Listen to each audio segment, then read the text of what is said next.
Bismillahirrahmanirrahim. My name is Ehsan Ali Rind, lecturer, zoology, Government Boys Degree College, Nawab Shah. My lecture is from book Intermediate Biology, chapter number 4, part 3. My topic is reproduction. Conception and pregnancy. Conception और pregnancy कैसे होता है? After fertilization, the ovum is implanted in the uterus of female where its development is completed. The process of fertilization is called conception. When fertilization takes place in an oviduct, after that zygote starts division, as a result of which it is changed into a ball-like structure of cells called blastocyst. It passes through the oviduct and implemented in the uterus for further development. It is known as a pregnancy. जब fertilisation के बाद implanted uterus female के अंदर जब development complete हो जाता है, उस प्रोसेस को, उस फर्टिलाइजेशन प्रोसेस को हम कंसेप्शन कहते हैं. जब फर्टिलाइजेशन ओविडक्ट तक आ जाता है, उसके बाद जाइगोट में डिवीजन स्टार्ट हो जाता है और उसके बाद हमें रिजल्ट क्या मिलता है कि चेंज हो जाता है वो बॉल लाइक स्ट्रक्चर. सेल जो है चेंज हो जाता है बॉल लाइक स्ट्रक्चर में, उसको हम ब्लास्टोसिस्ट कहते हैं. और उसके बाद ये ब्लास्टोसिस्ट से पास होकर वो ओविडक्ट में जाता है और उसके बाद यूटेरस में, और उसके बाद फर्दर डेवलपमेंट होता है. और इसको हम क्या कहते हैं? प्रेगनेंसी, यानी प्रेगनेंसी कहते हैं. And the period of development between conception, fertilization to the birth of baby is gestation, which lasts about 270 days in a human beings. और एक पीरियड मुकम्मिल होता है कंसेप्शन का यानी फर्टिलाइजेशन का, जब एक नए बच्चे का पैदाइश होता है, जन्म होता है, उस पीरियड को हम गेस्टेशन कहते हैं. जो वो वक्त है, वो गेस्टेशन का जो वक्त है, उसमें तकरीबन 270 दिन इंसान के अंदर लगते हैं और 270 दिन के बाद एक बच्चा नया पैदा होने को तैयार होता है. और placenta is the tissue which helps in the attachment of embryo to the wall of uterus. It is connection between embryo and the mother body. It contains numerous blood vessels which is a part of blood system of embryo. Placenta क्या है?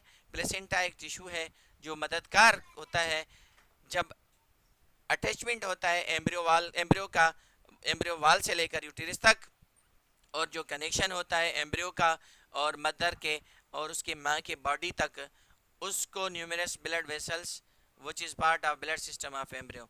और उस तक क्या numerous blood vessels जब blood system of embryo तक पहुँचाते हैं, यानी ब्लड प्लेसेंटा के थ्रू वहाँ कंप्लीट पहुँचता रहता है. और प्लेसेंटा का काम क्या है? Function of placenta that provides food, oxygen from mother body to embryo. It helps in excretion of carbon dioxide and the harmful excretory product from embryo. It also secrets the progesterone hormones which helps in the stay of embryo in uterus. Placenta का क्या करता है? वो एक उस food मुहैया करता है, ऑक्सीजन माँ के बॉडी से एम्ब्रियो को पहुंचाता है, और नंबर दूसरा वो एक्सक्रीशन कार्बन डाइऑक्साइड को एक्सक्रीट करने में मददगार होता है, और जो खतरनाक नुकसानकार एक्सक्रीटरी प्रोडक्ट होते हैं एम्ब्रियो के लिए उनको दूर करता है, ख़त्म करता है. और उसके बाद तीसरा क्या करता है? प्रोजेस्टेरोन हार्मोन को ये सीक्रेट करता है जो मददगार साबित होता है एम्ब्रियो को यूटेरस के अंदर. Protective quotes of embryo. In most of animals, the embryo provided with a protective covering. These covering are as amnion, chorion. और एम्ब्रियो को जो बचाने वाला कोट होता है उसको प्रोटेक्टिव एम्ब्रियो कोट कहते हैं. और काफ़ी जो अक्सर एनिमल जानवर जो हैं उनके अंदर प्रोटेक्टिव कवरिंग होता है, जैसे एमनियन है, कोरियन है। और सबसे पहले हम एमनियन को डिफाइन करेंगे। Amnion, this is produced from ectoderm of embryo and encloses the embryo completely. This layer contains a cavity called amniotic cavity. In this cavity, a fluid is present known as amniotic fluid. It performs two functions. एमिनियन एक layer है, वो produced होता है कहाँ, ectoderm, embryo के ectoderm में, और उसके बाद इनक्लोज होता है एम्ब्रियो के साथ मुकम्मल तरह से। और यही लेयर के अंदर कैविटी होता है, उस कैविटी को हम एमनियोटिक कैविटी कहते हैं। और इस कैविटी में एक फ्लूइड प्रेजेंट होता है, एक उसको हम कहते हैं एमनियोटिक फ्लूइड। और वो दो मुख्तलिफ काम करता है। उसमें सबसे पहले एक काम जो है वो बॉडी को, it protects the embryo from jerks and physical injuries, और एम्ब्रियो को वो प्रोटेक्ट करता है। It protect the embryo from jerks and physical injuries. Number 2, it provides a watery atmosphere and prevents the embryo from dryness. Amnion जो है वो embryo को protect करता है जर्क्स से और फिजिकल इंजरीज से उसको महफूज करता है। दूसरा वो क्या करता है, एमनियन जो है प्रोवाइड करता है एक वाटरी एटमॉस्फेयर यानी नमी वाला माहौल। और क्यों नमी वाला माहौल पैदा करता है, इसीलिए ताकि उनका एम्ब्रियो जो है वो खुश्क होने से बच जाए। कोरियन, उसके बाद कोरियन जो है, it is formed in higher animals like reptiles, birds and mammals. It covers the body of embryo completely and present on the extreme outer side of the embryo near the eggshell. Korean जो है ये बड़े जानवरों में पाया जाता है, जैसे रिप्टाइल्स हैं, बर्ड्स हैं, परिंदे हैं, जानवर मैमल्स हैं, दूध पीने वाले, पिलाने वाले, पीने वाले जानवर हैं। और उनकी बॉडी जो है ये उसको मुकम्मल एम्ब्रियो को कवर करता है। और ये जो है बार extend present on the extreme outer side of the embryo near the egg shell. ये कहाँ मौजूद होता है, जो उनके एग होते हैं उनके बाहर वाले साइड की तरफ एम्ब्रियो के नज़दीक एग शेल में मौजूद होता है। और उसके बाद अम्बिलिकल कॉर्ड होता है। Umbilical cord, embryo is attached to the placenta by a rope like structure known as umbilical cord.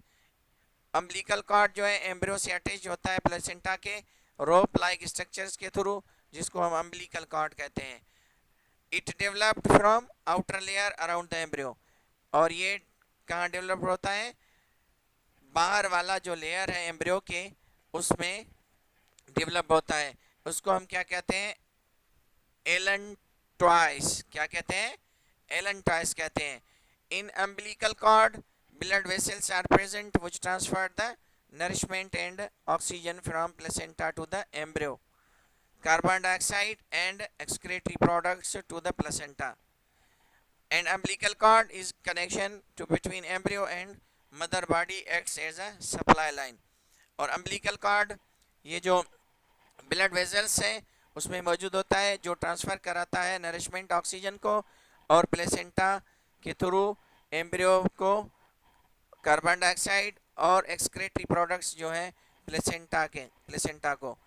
और अम्बिलिकल कॉर्ड जो है ये एक ऐसा कनेक्शन है माँ और बच्चे के जिस्म को एक्ट करने में, उनको फूड, कार्बन डाइऑक्साइड और ये बाहर निकालने में एक सप्लाई लाइन की तरह एक काम करता है।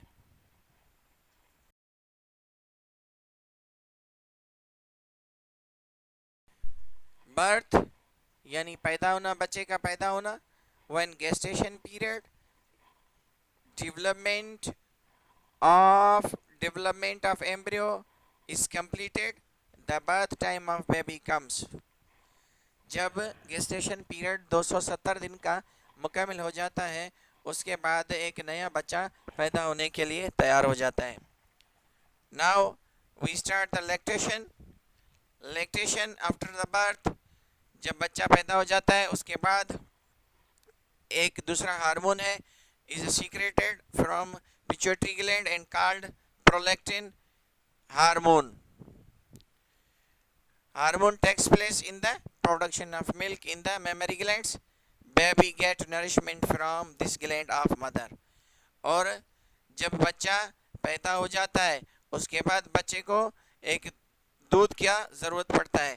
दूध की ज़रूरत के पड़ने की वजह से एक हार्मोन है जो पिट्यूटरी ग्लैंड में सीक्रेट होता है, उसको हम प्रोलैक्टिन कहते हैं. और हार्मोन जो है वो एक प्रोडक्शन करता है, ये प्रोलैक्टिन हार्मोन, उसमें दूध मिलता है मेमरी ग्लैंड्स के थ्रू, और बेबी उसमें से बेबी जो है वो दूध हासिल करता है अपने माँ के यहाँ.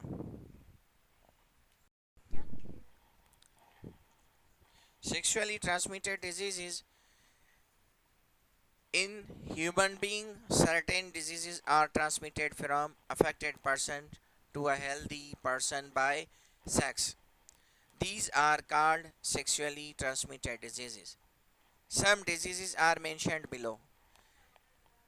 ह्यूमन बीइंग के अंदर, इंसान के अंदर कुछ ऐसे डिजीज़ जरासीम पाए जाते हैं जो ट्रांसमिट होते हैं यानी ट्रांसफ़र होते हैं, जो अफेक्टेड पर्सन होता है उससे एक हेल्दी पर्सन में सेक्स के थ्रू, और उसको हम सेक्सुअल ट्रांसमिटेड डिजीज़ कहते हैं.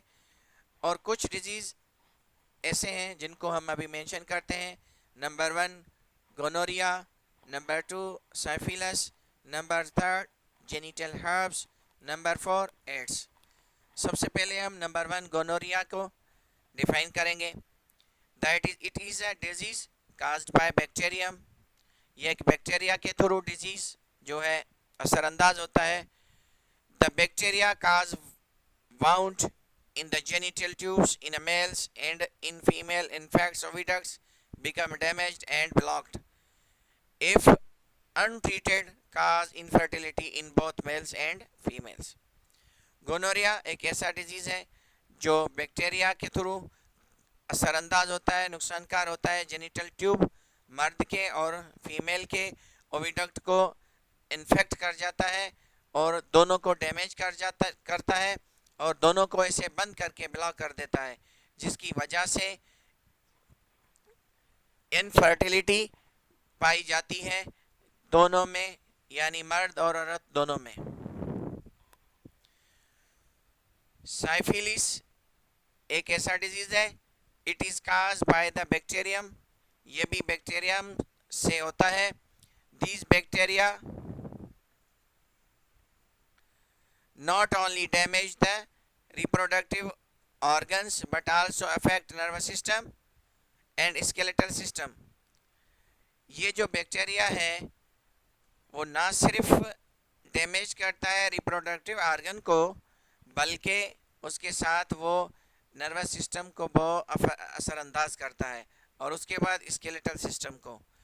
These condition offend become fatal not only infected men and women but also their now born baby.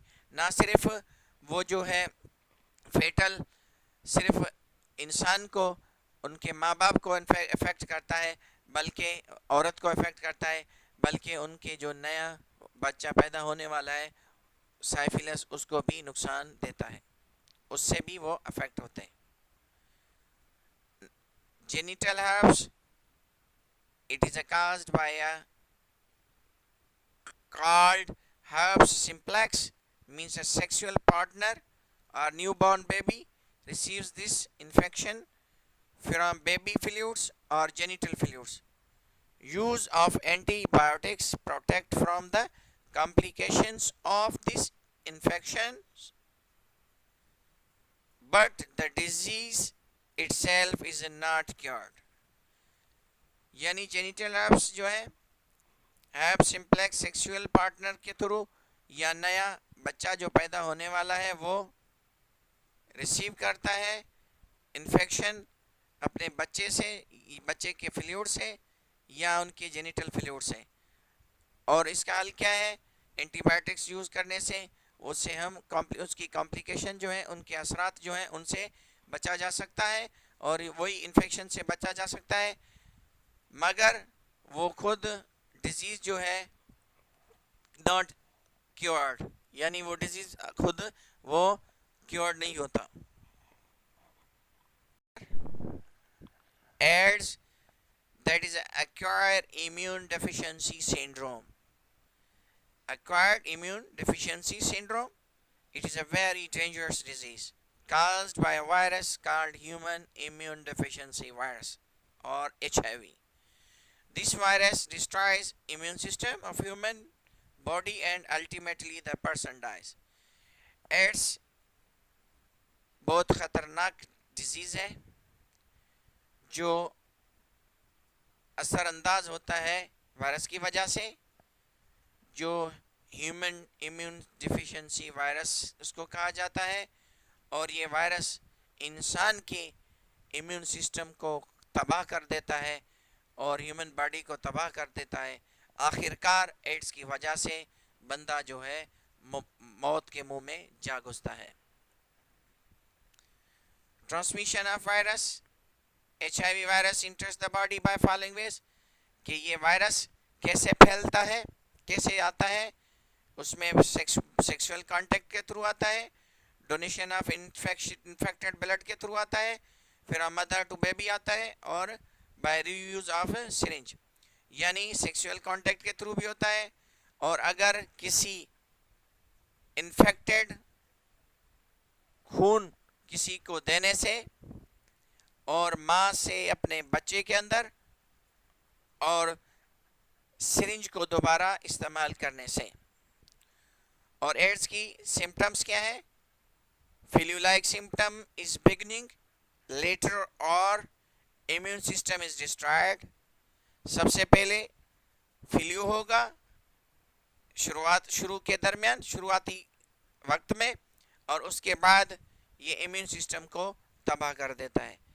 Spots are developed on the skin called skin cancer, और छोटे छोटे निशान होना शुरू हो जाते हैं जिस्म के अंदर, चमड़ी के अंदर, उसको हम स्किन कैंसर कहते हैं.